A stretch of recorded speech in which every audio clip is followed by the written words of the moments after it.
Ես ուրեմն այս գլխից զգուշացնեմ, որպեսզի մարդիկ տեղյակ լինեն, ովքեր որ այս իմ վիդեոն չեն կիսելու, խնդրում եմ չլայքեն։ Ես հայերեն եմ սա ասում, ինձ թվում է հայերեն հասկանում են ինձ լսողները բոլորը, սա իմ մինիմալ խնդրանքն է ինձ լսողներին։ Մի լայքեք, պրոբլեմ չկա դրա մեջ, թող մի լայք ստանա, 2 լայք ստանա, բայց եթե չեք կիսելու, մի լայքեք։ Ու ես խոսելու ընթացքում կբացատրեմ, թե ինչու եմ ես այդ պահանջը դնում։ Այսօր խորը խոսակցություն ալնելու, ես տեսությունն եմ բացատրելու, թե ինչու ենք մենք այս իշխանության տերը, ու այս դժբախտությունների տերը։ Պրոբլեմները շատ խորն են, ես դրանք բոլորը վերլուծել եմ, գրքի մեջ ներկայացնում եմ, այդ գիրքը ես նորից պետք է ձեր ուշադրությանը ներկայացնեմ, այս գրքից եմ ես խոսելու հիմնականում։ Պրոբլեմ համար մեկն է նա, որ հայությունը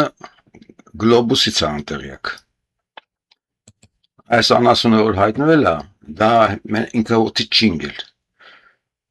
Ու նաև այս անասունը, որ հիմա Նիկոլին ասում է, թե չեմ կարծում Փաշինյանի 3-րդ ժամկետը ընտրում, քանի որ նախորդ ընտրությունները եղել են արտահերթ։ Չգիտեմ, եթե սա սենց բան է ասել, սրան առաջինն է պետք սատկացնել։ Բայց եթե ասել է նաև, սա մի բան է նշանակում, որ իր հույսն է նա, որ հայությունը կատարյալ դեգեներատ է։ Ես այս վերջերս փորձում եմ հասկանալ, թե մեր քանի տոկոսն է նորմալ, քանի տոկոսն է աննորմալ, գամ այս նկարին։ Իրականությունը կերտում են նրանք, ովքեր ակտիվ են, ովքեր կարողանում են ուրիշների ձենը կտրել, իրենց լսեցնել տալ, ֆանտաստիկ նկար է, սա արհեստական բանականությունն է սարքել, տարբեր անուններ կարող եք սրան դնել, ես օրինակ ասեի ականջել կա ականջել, բայց սրա հետ կապված շատ խորը բաներ կան, սովետի ժամանակ անեկդոտ կար, ասում է, ռուսներն ասում են ուխը, գորլը, նոս, հայերն ասում են քիթ, կոկորտ, ականջ, հիմա ինձ թվում է հայերը ուրիշ ձևի են ասում, հայերն ասում են քիթ կոկորտ, ականջը արդարացարակ չեն ասում։ Սա սկզբունքային տենց էպոխալ տարբերություններ, մենք ականջը շպրտեցինք դեն։ Ասողին լսողը չկա, հասկացողը չկա, գնահատողը չկա, բայց որոշ տվյալներ թույլ են տալիս ինձ ասելու, որ այդպես չի։ Գամ ապացույցին։ Սա ապացույց է։ Այս տղան Մանուել Մանուկյան վերցրել է նամակ է գրել Պուտինին, որ ես խնդրում եմ, դու տեսնում ես, որ ստեղ կեղծվել են ընտրությունները, սրան մի շնորհավորի, որովհետև դա մեծ հետևանքներ կունենա, շատ խելոք քայլ արել։ Քաղաքացի է որպես հանդես եկել, դե ինքը քաղաքագիտական գիտելիք չունի, Հայաստանում չէր կարա կրթվել, ինքնուրույն sense բաները sense շորշոփելով հասկացել է, արել է։ Այս քայլը պետք է անեին այդ ընդդիմադիրները, որոնք մասնակցել էին, լիդերները, Ռոբը, Սամվելը, մյուսները, պետք չէր Պուտինին դիմել, պետք էր աշխարհի բոլոր կառավարություններին դիմել, որ Հայաստանում տեղի ունեցել sense կատաստրոֆիկ բան, մենք դիմում ենք ձեզ, որ այս անասունին չընդունեք։ Դե այդքան պլոճիկ չունեն այդ անասունները, դուխեկն էլ չունեն։ Այս տղեն է արել։ Ու այս տղի գրառմանը վերաբերմունքներից կարելի է ջոկել, թե հայերն ինչ վերաբերմունքը որն է։ Պետք է թարմացնեմ, որովհետև այս թվերը փոխվում են։ Թարմացնեմ։ Ոայ։ Փոխով։ Լավ չէր։ Լավ չէր։ Գնանք իր մոտ գտնեմ այս բանը։ Գրառումը։ Տղի գրառմանը վերաբերմունքներից կարելի է ջոկել։ Սա ինձ է գալիս, այս տղա գրառումը ես իմ մոտ ունեմ։ Ես այդտեղ կարող եմ թարմացնել։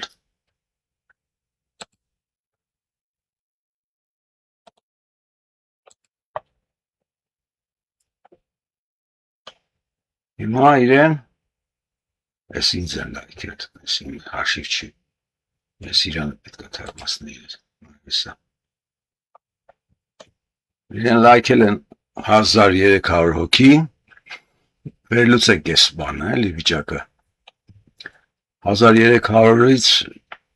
այստեղ թվաբանությունը կա 980-ը կողմեն 63-ը առհասարակ են սրտիկել 186-ը ձեռն առել 60 հոգին էլ դեմ են ստացվում է մոտավորապես 240 հոգին դեմ են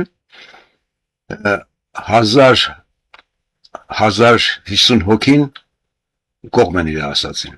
սա արդեն ստատիստիկա է ցույց է տալիս որ մոտավորապես 5-ից 6-ից 1-ը Հայաստանում կատարյալ անասուն է, կատարյալ դեգեներատ է։ Դրանք են մարդիկ են, որոնք գաղափար չունեն,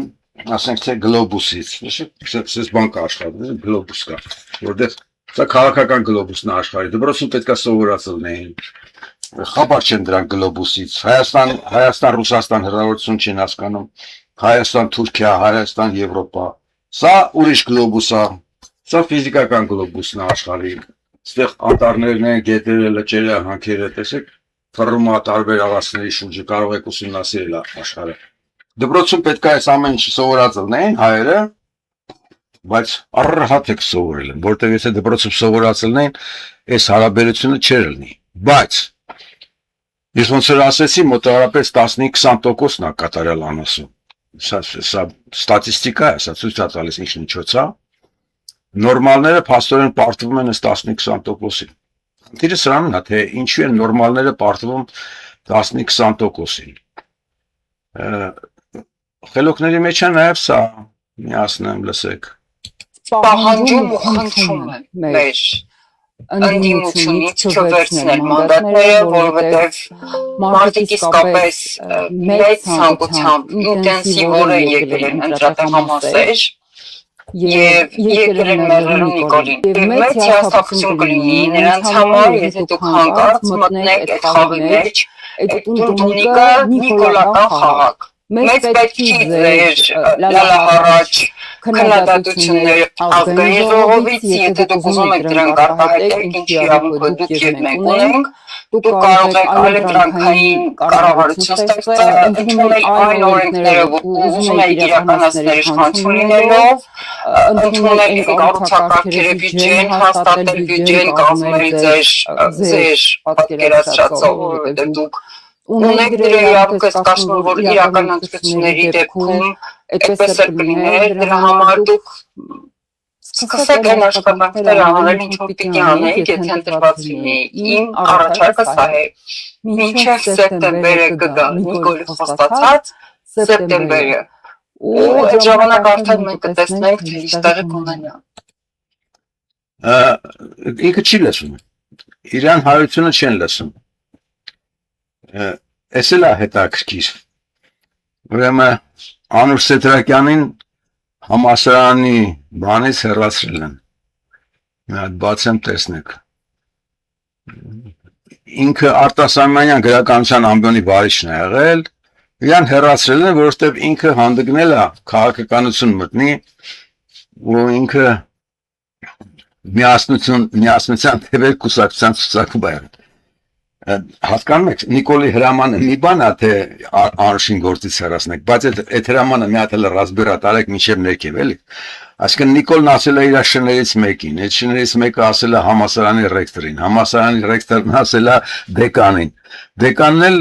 այս որոշումը կայացրել է, հեռացրել է։ Հաշվի չառնելով որտեղ ուսանողություն է սովորում, այդ ամբիոնը ասպիրանտներ ունի, ուսանողներ ունի, դասաժամեր ունի, ամբողջ հավասարելով մեկ արտասահմանյան գրականություն են ասնում, ասենք թե գոնեֆիլ բանասիրական ֆակուլտետը։ Այսինքն Նիկոլն ասեց, մնացածը բոլորը հրամանը տանում են մինչև ներքև։ Սա բռնապետություն չի, սա ինքնաբռնապետություն, որովհետև Նիկոլին դիմադրողը չկա, բոլորը Նիկոլ են։ Այս ամբողջ շղթան Նիկոլ է։ Սա մի քիչ լուրջ է։ Սա իրոք շատ լուրջ է։ Հիմա գամ նորից հիմնական տեքստին։ Ռուսաստանը հունիսի 12-ից կդադարեցնի ներմուծումը բուսական ապրանքների։ Դե Պուտինը որ դեբիլա կամ իրենց խաղն է խաղում, միջազգային հրեական խաղն է խաղում, որտեղ մերը շալոմով է։ Պարզ չի, բայց Ռուսաստանի որպես պետության ու Հայաստանի պետության շահերը համընկնում են իրար, որովհետև երկուսն էլ կանգնած են թուրանական process-ի առաջ։ Եթե Թուրանը կերտվի, Ռուսաստանի վերաբերող կերտվել։ Եթե Թուրանը կերտվի, Հայաստանն է վերանում, Ռուսաստանի էլ պետականությունն է վերանում։ Մոտավորապես նման վիճակում ենք մենք գտնվում, դու դժբախտությունն ունենա, որ Հայաստանում Նիկոլա, Ռուսաստանում էլ Պուտինի պես տակը թրջած ցարուհի է, որը սլավոններին կոտորում է ուկրաինական պատերազմ փոխանակ մի հատ Զելենսկի վերացներ։ Կետային հարվածով, միջուկային էլ պետք է։ Այսօր էլ դա հնարավոր։ Նույնիսկ հրեաները Սալավյովի ակումբում ամենավետ են խոսում, լսի դրան վերացրու բրցնի այս պատերազմը։ Ինքը գրավել է իշխանությունը։ Ինչու՞ նա բանը ոնց է ստացվել, որ իշխանությունները հիմա այդքան ուժեղ են, իրանց ասածը սարքում են իրականություն, կեղծ իրականություն են կերտել։ Աշխարհով մեկ է դա գնացել, իհարկե հայկական իշխանության ձևերը, տեսքերը, դրսևորումները ոչ մի իշխանություն չունի։ Մեր մոտ իշխանություն չի, մեր մոտ մարդակերություն է։ Կատարյալ մարդակերություն է։ Հիմա ես կգամ արդեն տեսականին ու կփորձեմ ներկայացնել, թե ինչու է դա այդպես։ Նորից գալիս եմ իմ գրքից բաժինների, որտեղ ես այս բոլոր հարցերը ցավոք սրտի ես քննարկել եմ։ Այստեղ կա այս գրքի 58-րդ էջն է, այստեղ միգուցե դժվար լինի ներկայացնել, չգիտեմ, միգուցե կարելի է հենց այստեղ անել այդ գործը։ Ուրեմն վերնագիրն է այս էջի, միջանձնային հարաբերությունների դաշտ, չձևավորված կոնֆլիկտ։ Եթե դուք ուսումնասիրեք ձեր հարաբերությունները ցանկացած ուրիշ մեկի հետ, ապա կտեսնեք, որ դուք որոշակի սկզբունքավորին ձևավորված հարաբերություններ են։ Ենթադրեք դուք եք բենել ձեր ինչ-որ մի ընկերն է, մի ծանոթն է, մի հարևանն է։ Դուք հազարավոր նման երկու հոգու հարաբերությունների մեջ եք, ամեն մարդ է ձեր է։ Ու ձեր հարաբերությունների բալանսը այս կենտրոնում չի, այս հավասար չեք դուք իրար հետ, շեղված է այս բալանսը, դուք համաձայն եք, ասենք թե Նիկոլի կողմից ստրկացվելու, բայց մի ուրիշ հարիվն էլ ձեր մոտ է բավականին ստորացված վիճակում գտնվում։ Նիկոլը իշխանական լծակներով է ձեզ ստորացրել, բայց մարդկային հարաբերությունների մեջ էլ ուրիշ պարամետրեր են գործում, այդ պարամետրերը իմիջիալոց այս տեսությունն իմն է, հատուկ սրիկաներին ասեմ, որ նենց մի քիչ իմանան էլ այս տեսությունը ես եմ տվել, սա իմ տեսությունն է, գրականություն չկա այս հարցով, միակը ես եմ։ Ուրեմն այս հարաբերությունները ինչի հաշվին են կերտում, այս բալանսն ինչի հաշվին է կերտում։ Մարդը ունի երկու ազդեցիկ որակներ, կամ իր գոյությունն ապահովող որակներ, որոնց հետ ինքը հարաբերվում է կողքինների հետ։ Մեկը դրա նա այդ մարդու բնատուր ունակություններն են, իր խոսելու ունակությունն է, իր արտաքին տեսքն է, իր ձիրքերն են տարբեր։ Դրա անունը կոչենք այս X եւ Y եւ նրա դիրքային առավելություններն են։ Կարող է հարուստ ընտանիքում ածանվել, կամ պաշտոն ունի հիմա, այսինքն ձեռք բերված դիրքերն են երկրորդը։ Այս X-ը եւ Y-ը բնական որակներն են, Ան ու Բ-ն այս գնդերը ձեռք բերված նրա նյութական ֆորմալ դիրքերն են։ Մարդ կա, որը կարողանում է կուտակել, ասենք թե այս X-ն ու Y-ը մարդը չի կարող փոխել։ Ինչ կա, մեկը կարող է շատ լավ, ասենք դերասանա, թատրոնա, խոսացողա, մեծ բերանա, մյուսը չունի այդ ունակությունները։ Ինքը արդեն այն գլխից վատ վիճակում կլինի որևէ մեկի հետ հարաբերություն։ Դրա համար ասում ենք խեղճ է ինքը, հարիվ է եւ այլն։ Այդ բնության տվազները մի մարդը չի կարող փոխել։ Բայց բնության տվազների հաշվին մարդիկ սկսում են կուտակել, ասենք թե այս մեկը մի քիչ շատ է այդ բանն ունեցել, նագլությունն ունեցել, կամ մկան պես մուկը բնական բաներ չունի, ունակություններ չունի, բնականից նա դեգեներատ էր։ Բայց կարողացել էր կուտակել, եկավ դառավ Հայաստանի պարլամենտի տեր։ Այս երկրորդ վիճակն է։ Երբ որ նյութականի հաշվին է առավելությունը ձեռք բերվում։ Մյուս տարբերակն է երբ որ լծակը մեկը շատ ուժեղ է, այս Y լծակը X-ի համար շատ ուժեղ է, ինքը բնատուր առավելություններ։ Բայց երբ որ բնատուրը գումարվում է նաև ձեռք բերված այդ նյութական ու դիրքային վիճակին, այս վիճակն է ստեղծվում, որ այս մարդը, այս փոքր մարդը, փոքր ունակություններ ունեցող քեքավորը եւ այլն, դառնում է կատարյալ ստրուկ, լծակը տեղափոխվում է լրիվ այս այի դաշտ։ Այս Նիկոլն է, Իսկ քաղաքական դաշտում այս սրանք գումարվում են, բոլորի հարաբերությունները գումարվում են, այս հարիֆը հայտնվում աստեղ, մի քիչ փողատերը հայտնվում աստեղ, շատ փողատերը հայտնվում աստեղ, բայց այդտեղ Նիկոլն է, այդտեղ իշխանությունն ամեն ինչն է, իր լծակը բոլորի հերն անիծում է։ Ինչի շնորհիվ, որովհետև Նիկոլը ուներ լքտիություն, խոսելու ձիրք ուներ, սեր խաբելու ձիրք ուներ, բացարձակ շիվաղություններ ուներ, ու ինքը անցավ։ Այսինքն դիմացինները պարտվեցին, որովհետև նրանք չկարողացան այս ունակության դեմը իր աճպարարության, իր խուլիգանության, բանդիտիզմի, դավաճանության, մարդակերության դեմն առնել։ Այս սկզբնական վիճակը, երբ որ դուք մեկին հանդիպում եք փողոցում, դուք չեզոք եք իրար հանդիպում, դու չգիտես ինքը ինչի է ունակ, դու ինքն էլ չգիտի դու ինչ ես ունակ։ Դուք ունեք սկզբնական այս հավասարակշիռ վիճակը, բալանսավորված վիճակը։ Հենց մտնում եք հարաբերությունների մեջ բարևախպեր ջան, երկրորդ նախադասությունից արդեն եթե դու բարև տվողն ես, այն բարև չտվողն ասում այս հարիվն ով եղավ։ Դեռ արդեն ինքը սկսում է այս բալանսի կետը տեղափոխել ու դեպ վերցնել, հայերեն ասած։ Խնդիրս այս մեղքերինն է, այս խեղճերինն է, որոնք ունակությունն ունեն, իրանք աճվարարություն չունեն, սրիկայությունը չունեն, բնատուր բացասական որակները չունեն, ու իրանք դրա համար են պարտվել։ Խոսքս դրանց է վերաբերում, այդ 80%-ին է վերաբերում, որոնք հավասարակշռված են այն 20% ճիվաղներով, որոնք եկել են այնտեղ ու գրառման տակ ինչ քֆուր ասես տվել։ Բայց մի ավելի սարսափելի բան է տեղի ունենում բանի մեջ, հասարակության մեջ։ Հասարակության մեջ այս թույլերը սկսում են իրար հետ հարաբերվել, երկու թույլն իրար ընկերություն են անում, բայց իրար ընկերություն են անում նաև ուժեղները։ Այդ դեպքում այս դաշտն է գոյանում։ Տեսեք, այս հարաբերությունները գումարվում են այս կապուտ, այով ես ներկայացրել եմ, այս կապուտ դաշտը այս փոքրերի դաշտն է։ Բեն այս մեծը, այս ուժեղների դաշտն է։ Ու դա այս տեսքն է ստանում։ Այս տեսքն ինչ է, այս կապուտների ազդեցության արյալն է, ստեղ նկարած։ Իրանք բոլորը գումարվել են, բայց իրանք հնարավորություններ չունեն ուրիշների վրա ազդելու, ոչ իրանք զեննելը սող կա, ոչ իրանք փող ունեն հարց լուծելու։ Իրանք ճնշված ու չորս կողմից շրջապատված են այս դեգեներատներով, որոնք իրանք խաբել են, իշխանություն են ձեռից վերցրել, հարստություն են ձեռից վերցրել։ Սովետը կործանվեց սովետի ողջ հարստությունը, որը ազգային էր, այս դոդերը, լակոտները, լաֆիկները վերցրեցին, գործարանատերերը վերցրեցին։ Ու սրանք շրջափակում են այս հայերներին բոլոր կողմերից, սա արդեն իշխանություն է, սա սարսափելի բան է։ Հիմա ես իմ խոսքս ուղղում եմ այս մարդկանց, որոնք ուղեղն ունեն։ Այս դեգեներատները մեծերը ուղեղը չունեն, միայն կոկորտն ունեն,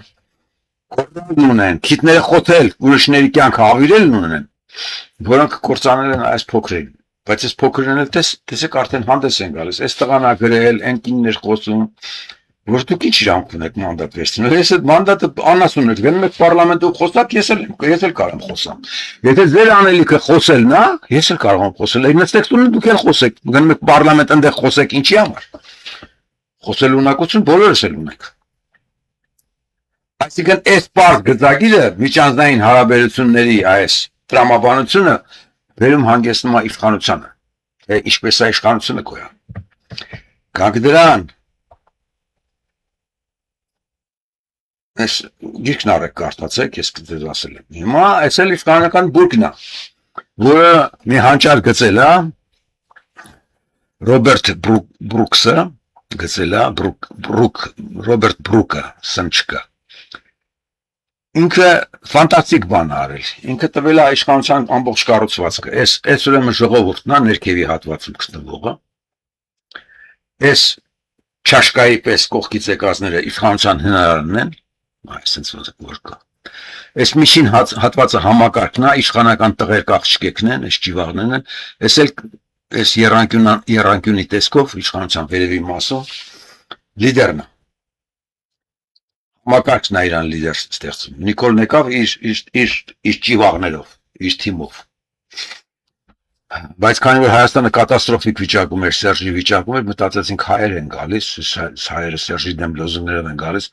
չի կարող պատահի իրանք սրիկա առնել։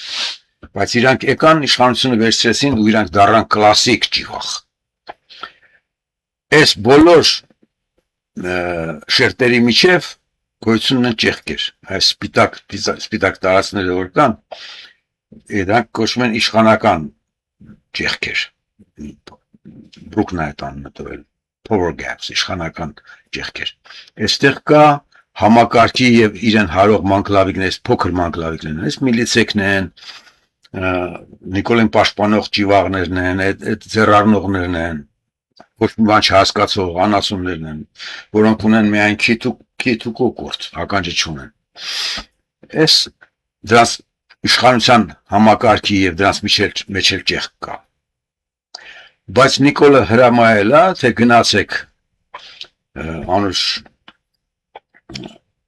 Նորիկյանին, Տետրակյանին հեռացրեք գործից, համակարգը շրխ վերից ներքև հրամանը չծրել է։ Անուշը ստեղ է գտնում, այս ներքևներում է գտնում, անկախ որովհետև ինքը բան հանդգնել է վերև գնա չի ստացել։ Համակարգն աշխատում է, այն դեպքում դա սա ինչ իշխանություն է։ Մի հատ հասկանանք սա ինչ է։ Այս սա է։ Այս էլի Բրուկն է տվել, այս իշխանության կերպերն է տվել, երբ որ գոյություն ունի մի հատ լիդեր իր շատ փոքր համակարգով, բոլորն իրար բերան թքած ունեն, ու ներքևում ժողովուրդն է գցնում։ Սա կատարյալ բռնապետություն է։ Սա աղբերականով երկիրներ, որ հայերն ունեինք, մենք սա ունեինք, այս աղբերականներ լեն իշխանություններ, Սերժորոկ, Ռոբիորոկ, այդ փողատերերը, բաները, համակարգի բոլոր անդամները վերևում էին։ Ու իշխանությունը կիսված էր ժողովրդի եւ աղբերականի։ Հիմա աղբերականն էլ վերացավ, դառավ միայն իշխանական համակարգ, Նիկոլը իր շատ նեղ փոքր թիմով Վերին պաշտոնյաները, որոնք ապահովում են Նիկոլի ֆիզիկական անվտանգությունը ու վերջ ներքևում բաներն են, զրոներն են։ Նու չքննարկեմ այս նորմալ համակարգերը, այսօր դրա մասը չի։ Էջ ունեմ հատուկ, որտեղից եւ ինչպես է գոյանում իշխանությունը, տարբեր երկրներում տարբեր գործոններն են ավելի կարևոր, ասենք թե Շվեյցարիայում ընտրությունները, ընտրություն խախտելը բավականին դժվար է, որտեղ զինված ազգ է, շվեյցարացիք լրիվ զինված են։ Առանց դանակ մանեկող շատ քիչ կա։ Զենքը չասած։ Բայց մեր պես քրչանոցներում այսպես աղբերականն ու փողն են որոշում։ Իսկ հիմա Հայաստանում ես չեմ կարող ասել, թե ինչն է որոշում իշխանությունը ինչից է գոյանում։ Աբսուրդից է գոյանում հայկական իշխանությունը, որովհետև ժողովրդի մեջ դեգեներատները, այդ ականջազուրկ դեգեներատները գրավել են ամբողջ դաշտը, լրատվական դաշտը, խոսակցական դաշտը, բարեկամական դաշտը։ Եթե դուք լավ նայեք, կտեսնեք, որ ձեր բարեկամներից ամենաճիվաղները ձեր թշնամիներն են, բայց դուք ցեն չեք անում իրենց հանդեպ, որովհետև վախենում եք, որովհետև ինքը բան է։ Ինքը բերանով է, համառա, տականքա, ինքը հարցլուծող է։ Ես դուք ասում եք լավ հավես չունեմ դրա հետ։ Հենց այդ պատճառով կործանվում եք։ Այս գրքում շատ հարցեր են քննարկված, ամենահիմնարար հարցերն են քննարկված, առեք, կարդացեք, մարդ տառեք։ Գամ իմ ասելիքը շարունակեմ։ Մոտավորապես էս էի ուզում ես այսօր ասեի, որ իշխանության ձևավորումը ժողովրդի մեջ է, ոչ թե ժողովրդի թուղթ գցելով է, այլ ժողովրդի միջանձնային հարաբերություններով է, ոնց դուք իրար եք վերաբերվում, նենց էլ դուք իշխանություն եք կերտում, եթե դուք իրար հետ հարաբերություններում զիջող եք, հաշվի առեք ձեր դիմացինը, որին դուք զիջել եք, դառնալու է ձեր իշխանավորը, ձեր ճակատագիր որոշողը, ձեր հերն անիծողը։ Այն կինը, որը խոսում էր, որ ոչ մի դեպքում մանդատ չվերցնեք, ճիշտ էր ասում, ինքը միակ ճիշտն էր ասում, մենք էլ կարող ենք խոսալ, այդքան խոսալ մենք էլ գիտենք, եթե դուք ռազմբյուրատի վարպետ եք, չի նշանակում, որ պետք է գնաք պարլամենտ։ Այստեղ են, որը Պուտինն է դիմել, պետք է այդ նամակը գրեին Ռոբը, Ռոբը մյուսները, Սամվելը, մյուսները պետք է գրեին բոլոր իշխանությունների։ Չեք արել։ Ես խոսում եմ սա նորմալների համար, այս փոքր ունակությունների տեր մարդկանց համար, որոնք նորմալ են։ Փոքր իրանք ունեն նորմալ ունակություններ, իրանք շատ լավ կարող են խոսել, բայց իրանք չունեն բացասականը։ Իրանք անամոթությունը չունեն, բորենությունը չունեն։ Բայց դե պետք է հասկանան, որ եթե դուք չունեք, դուք կզոհվեք։ Պետք է դուք ունենաք, որ դիմանաք։ Հասկացեք, մի դիչեք այդ ճիվաղներին։ Նորից հիշեցնեմ, իմ գրառումը դուք իրավունք չունեք լայքել առանց կիսելու։ Ես խոսում եմ, որպես սա իմ խոսածը դառնա գիտելիք։ Ովքեր որ կիսել են, չեն լսել ինձ ու չեն լայքել, հետ կիսեք, ջնջեք ձեր տարածածը։ Ես հանակ չեմ անում, ես ձեր համար ձեզ զվարճացնողը չեմ, որ դուք հավանեք ու գլուխներդ կողեք ավազի մեջ, թե լավ ինքը խելոք բան ասեց, բայց ես չկիսեմ, որովհետև իմ բարեկամ ճիվաղը կարող է ասի, այս դու ո՞նց ես այս բան արել։ Դուք չեք կիսում միայն այդ պատճառով։ Կան մեծամիտներ, որոնք կարող է լայքը դնել, բայց մեծամիտը լայքը չի դնում։ Բայց եթե մարդը լայքը դնում է ու չի կեսում, նա վախենում է ուրիշից։ Եթե դու ուրիշից վախում ես, որ իմ խոսածածը կիսես, դու մարդ ես, անասուն ես։ Որովհետև այս կեղտի մեջ եղած վիճակում պետք է ճշմարտությունը դուրս գա ջրերես։ Ինչն եմ սխալ ասել, սխալ եմ ասել, միտեղ ուղղեք ինձ։ Բայց եթե ճիշտ եմ ասել ու դու հավանել ես, չես կիսել, դու որպես քաղաքացի զրո ես, նույն բորենին ես։ Այսքանը։